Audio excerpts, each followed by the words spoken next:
Chers amis, bonjour. Nous sommes le lundi 5 février 2024. Il est 10h30. Quelques news de l'Arménie de l'Artsakh et de la diaspora arménienne. Encore un scandale entre Bakou, donc cette fois-ci entre l'Azerbaïdjan et la Suisse. Donc un député, un homme politique, donc membre d'un parti, du Parti populaire évangélique suisse, qui était accrédité par l'OSCE, l'Organisation de sécurité et de coopération en Europe, l'OSCE, était en mission à Bakou pour suivre les élections en tant qu'observateur, les élections présidentielles qui se déroulent à partir du 7 février, voilà, et dont Aliyev sera bien sûr élu, hein, le résultat est connu d'avance. Toutes les dictatures, on sait d'avance déjà les résultats, hein, voilà. Et il a été refoulé, donc donc il s'appelle donc Nick Guger, voilà, il a été refoulé donc à l'aéroport de Bakou. Il est revenu donc en Suisse. Et puis il est un peu dépité, donc voilà. Et puis il dit qu'il avait pris position il y a un an et demi au profit des Arméniens. Il avait critiqué aussi le régime dictatorial de l'Azerbaïdjan. Voilà, ça lui a valu un refoulement. Voilà. L'Europe a réagi une nouvelle fois, hein, donc l'Europe a réagi une nouvelle fois, mais bon, encore une fois, il n'y a pas de réelle sanction contre l'Azerbaïdjan. À part si, la seule sanction qu'il y a eu, ce sont les parlementaires du Conseil de l'Europe, les parlementaires azéris qui ont été refoulés. Pour un an, ils ont été interdits donc, du Parlement du Conseil de l'Europe, pour un an, voilà, de la PCE. Donc une nouvelle affaire de cette dictature d'Aliyev qui agit contre les valeurs démocratiques, contre les valeurs européennes, contre toutes les valeurs d'ailleurs. C'est une dictature et le dictateur Aliyev va être réélu. Donc moi je vous l'annonce à l'avance. Tout le monde peut annoncer cette nouvelle, bien sûr. On sait d'avance le résultat. Voilà. Alors, oui, les autorités géorgiennes, la Géorgie, ont augmenté le budget de financement de l'Église apostolique arménienne de Géorgie. Voilà, donc voilà un effort du gouvernement de Tbilissi. Bravo, bravo aux Géorgiens. Les relations entre la Géorgie et l'Arménie deviennent de plus en plus chaleureuses, hein, il faut le dire, c'est au cours de ces derniers mois. Voilà, ça a passé donc de l'aide de la Géorgie à l'Église arménienne de Géorgie va passer de 5,5 millions de lari à 6,5 millions de lari. Donc ça représente environ, je crois à peu près, entre 2,5 et 3 millions d'euros. Voilà, une bonne chose. Parce que beaucoup d'églises arméniennes en Géorgie sont sinistrées et ont besoin justement, du budget de l'État pour être rénovées pour une grande part.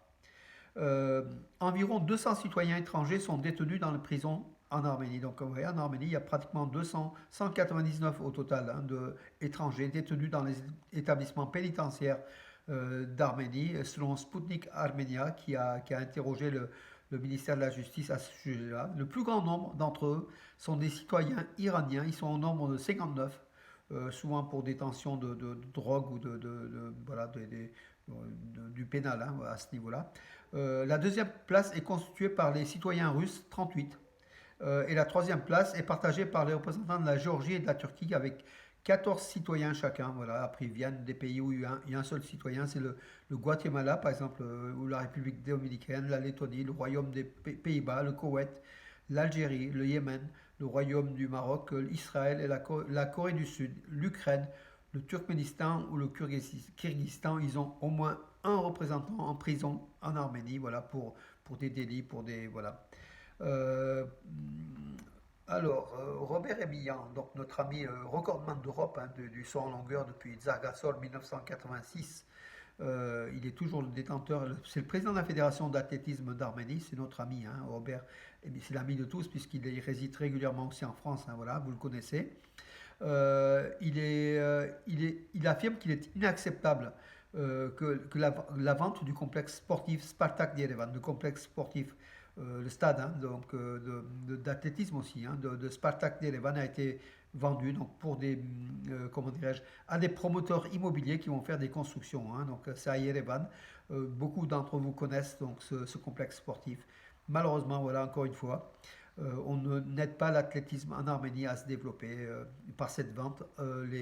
Les athlètes arméniens en athlétisme auront encore un espace de moins, voilà, tout simplement. Et Robert Emilian, je sais, il se bat depuis des années et des années à avoir un stade d'athlétisme convenable aux normes internationales, avec comment dirais-je, beaucoup de difficultés. Aujourd'hui, c'est pas encore le cas. En tout cas, il est vrai que, comment dirais-je, ceux qui financent le sport en Arménie aiment bien les sports de force. Ce sont des Caucasiens, ils aiment la lutte, la boxe et l'haltérophilie et pas trop de l'athlétisme, et qui pourtant, l'athlétisme sont des épreuves reines ici en Europe et dans le monde, sont beaucoup, comment dire, médiatisées.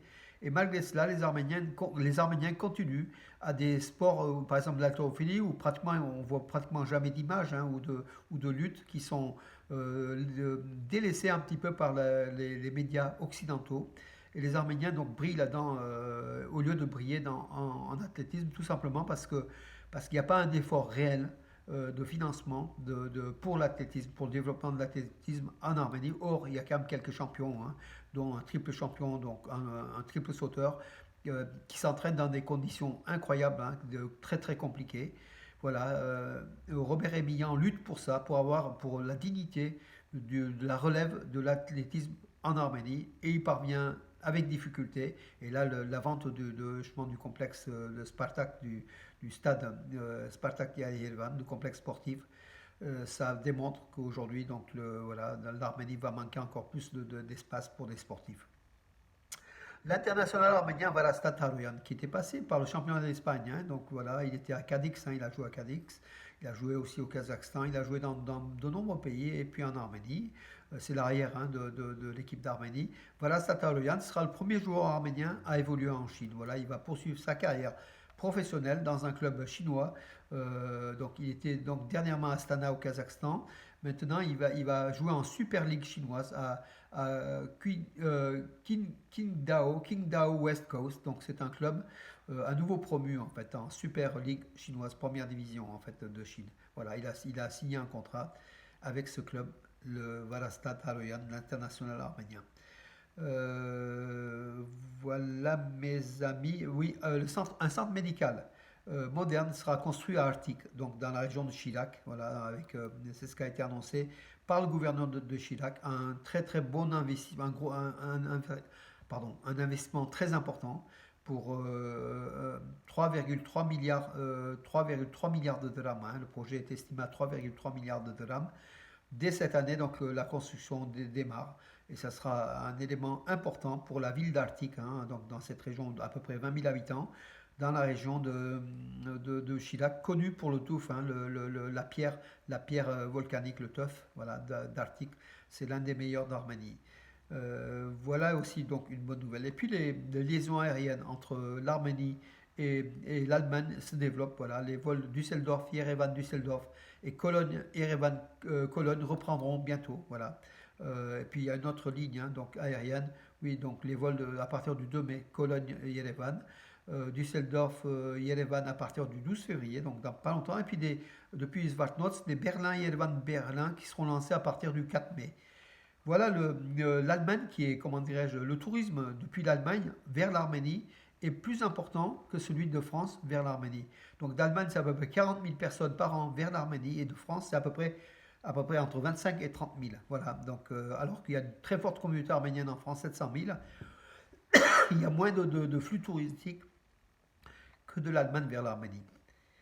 Voilà mes amis pour aujourd'hui, je vous donne rendez-vous à demain et je vous dis bonne journée.